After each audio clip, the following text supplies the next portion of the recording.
Chad, you were marking almost 1 year.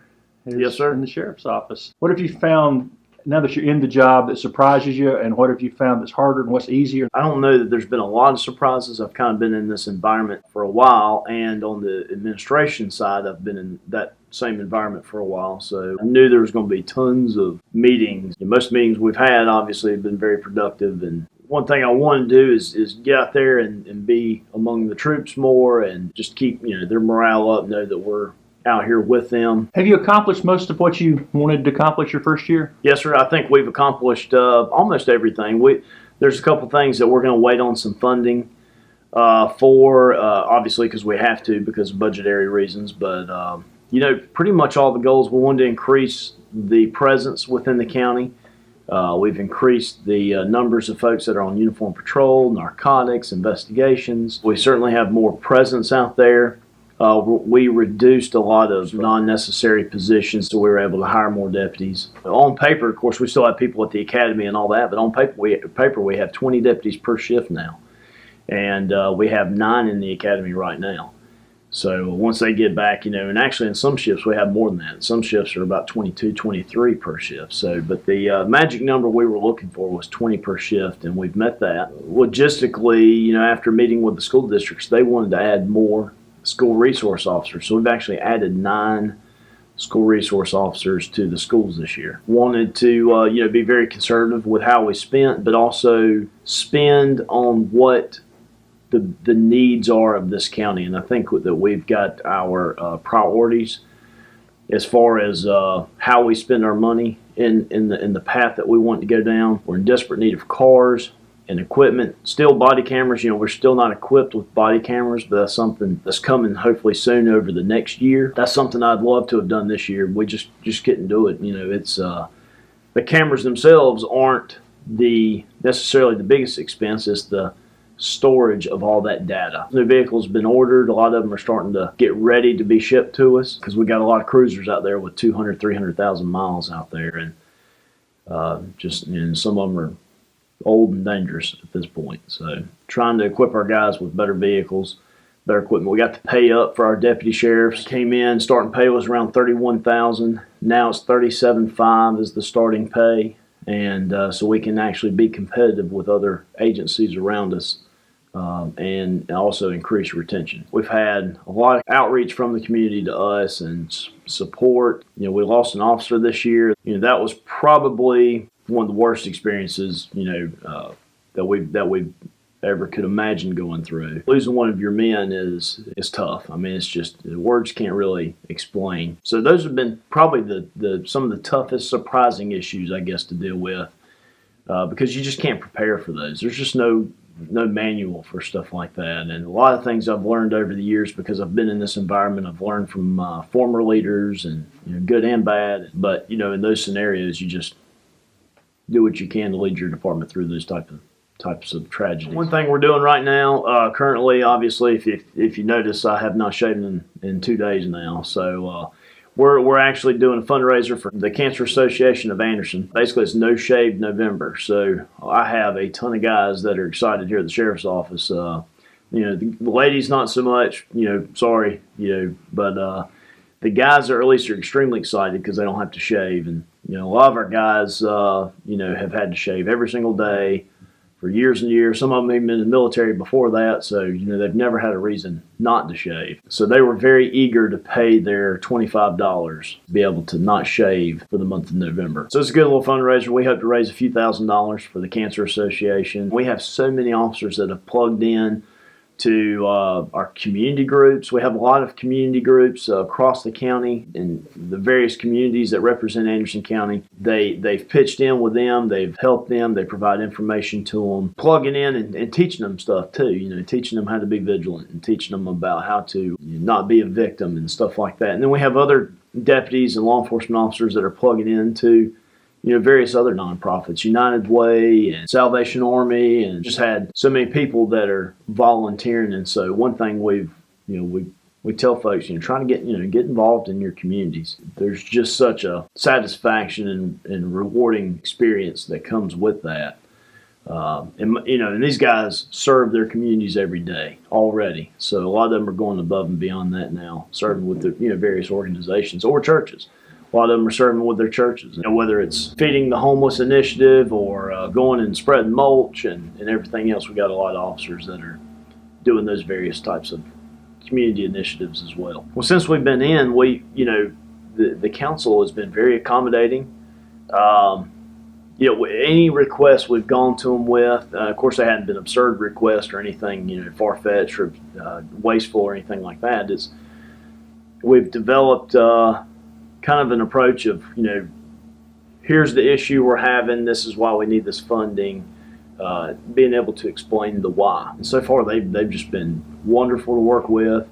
Like I said, very accommodating. They've tried to give us as much as they can. I'm a taxpayer too. I don't want a tax burden on me and everybody else. But this county's growing. Obviously, there's more taxes coming in, so we're able to take some of those resources, plug it into the sheriff's office, because we need to grow as well. We haven't grown for a while. It's time for us to grow and expand a little bit and kind of catch up with the population boom that Anderson County has been seeing. What is your plan for the coming years?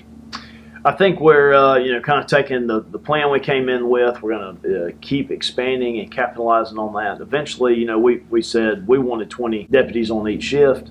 It may be that we need 25 deputies per shift. And I think as the county grows, and obviously we got some new developments, some new businesses coming in to Anderson County, it's going to bring more people at least into the county, at least during work hours, if not, them deciding to reside in Anderson County as well. And so there's going to be big challenges ahead, I think, for the county to keep up with the growth. And this is a very appealing area too to be in. Especially being between Atlanta and Charlotte for the business community. Plus we have 85. We have almost 37 miles of Interstate 85 that cuts through Anderson County. And that can be certainly a blessing for businesses and kind of a curse for us, because it's a very dangerous stretch of interstate and a lot of ways in and out of our county. Sometimes that's not always a great thing. So it's a big county. It's a huge county. And if you think about it, if you drive from Iva to Pottersville across, that's an hour. And to think about and just thinking about how big the county is in that perspective, it's amazing. Or you can say the same thing from above Townville. That's in Anderson County all the way down to Hunya Path. And so it's a huge county. There's a lot of county to cover. We certainly need more help and need more positions so we can put more officer presence out there. Presence is deterrence. That's one thing that we said from the get-go. So we want to continue that campaign of putting more deputies and visibility out there for our community. Most of the crime stats are down, drug arrests are up, way up, and which is great. And of course, that's all correlated. It's all linked together. Drugs and crime. And so one thing we wanted to focus on was burglaries, because I think just a couple of years ago, we were one of the worst in the nation. And so our burglaries consistently have been down anywhere from 28 to 24% from this time last year. So in each month we've been looking at that. Just like when we looked in May, it was I think 28% down. The summer, of course, crime increases during the summer. It was still down 24% from this time last summer. So, and I think as the cooler weather comes back in, you'll start seeing the burglary rates decrease a little bit more. Continue to work on that, because we don't want people's stuff broken into. It still happens, and it's still always going to happen, but we want less and less and less of it. And it's just going to take time. It's going to take a while to get our statistics down to where we really need them to be. I think the main thing is just being vigilant. And a lot of people get into a situation, or they see a situation, they really don't know what's going on until after the fact, and they realize, man, that guy just stole some property or something, And so a lot of people don't realize what they're seeing, but I think if you just train yourself, because our deputies do, our police officers do, highway patrolmen, they train themselves, at least in their minds, document what just happened, what was the color of the car, what the person looked like, what was he wearing, all those things, tag number, if I can get a tag number. We just get people to be in a vigilant mode, and you almost have to be everywhere in the world. So it's not anything that's just isolated to Anderson County. This is everywhere you go. If you vacation down to Disney World, you just need to train yourself to be vigilant and make sure your wallet's in a secure location, and that you have accountability for your children. I mean, it's just everywhere you go now.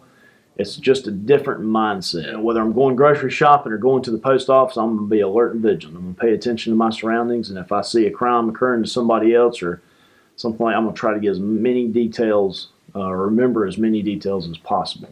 And that goes a long way, because we get out there, we're taking the description, we get those identifiers, those specific details, and then usually we can capitalize on that and making an arrest or catching the perpetrator. Obviously, if it really appears to be a crime in progress, obviously 911 is the best way to go. If they just see a different vehicle at their neighbor's house, maybe they're not so sure, maybe they don't even see anybody, they just see a car parked in the driveway. Call that neighbor and say, hey, are you expecting somebody at your house today? You have any work done, whatever the case may be? No, there shouldn't be anybody there. And then at that point, they or the other person can call and have an officer come check out the situation. Just little things like that. A lot of people hesitate because they're not exactly sure what they're seeing or what's going on. And I always tell people, you can always call us and cancel. If you call us, because we may be tied up on a domestic call 2 streets down, but it may be something we're tied up for 20 minutes. Unfortunately, because those are very volatile situations. Or we may be or we may be 5 or 10 minutes down the road patrolling. Either way, call us, get us started in that direction. And if it turns out to be something different or not what you thought it was, call us and cancel. That's okay. And of course, as we grow and we have more manpower, that'll be a even easier thing for us to do. But always call if you suspect that something's going on that shouldn't be. Our social media manager has created a link for people to search on our page, and it's My ACSO, basically for Anderson County Sheriff's Office. It's just www.myacso.com. And they can search that. They can get on there, and it talks about employment opportunities, some of our latest news, what we're doing, how to join the team in various capacities. That's just one way. And of course, Facebook, as everybody knows, is a real-time way to keep up. Obviously, we're posting who's been arrested, what's going on in certain communities. Maybe there's a stolen vehicle we ask people to be on the lookout for, stuff like that, information that we're trying to push out for people to be able to see. Social media is a great tool. It's really helped us, especially in missing people situations. We get a lot of information, especially on missing persons. And it could be because somebody with Alzheimer's or dementia just walked off from somewhere, and and people really, they see that, and we've had a lot of people recognize somebody and call us, and sure enough, be that person that we were looking for safety reasons. It's been a great tool to interact, and realistically, you can't make everybody happy, and we understand that. And the goal is just to serve our county the best we possibly can.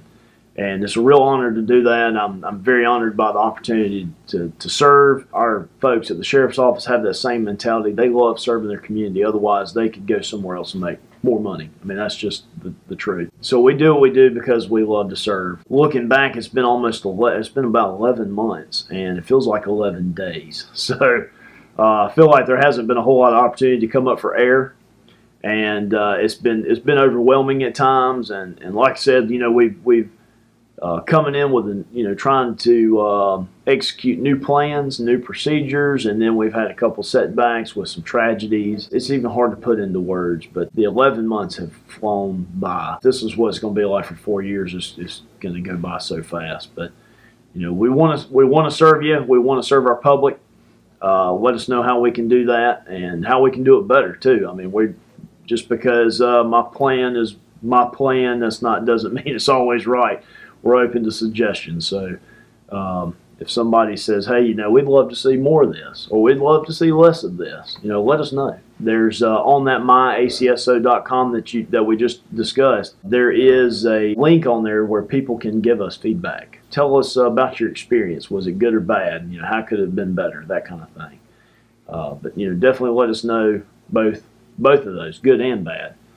And because we really want to make this is your sheriff's office. This is not my sheriff's office. This is your sheriff's office. We just want to serve you the best we can.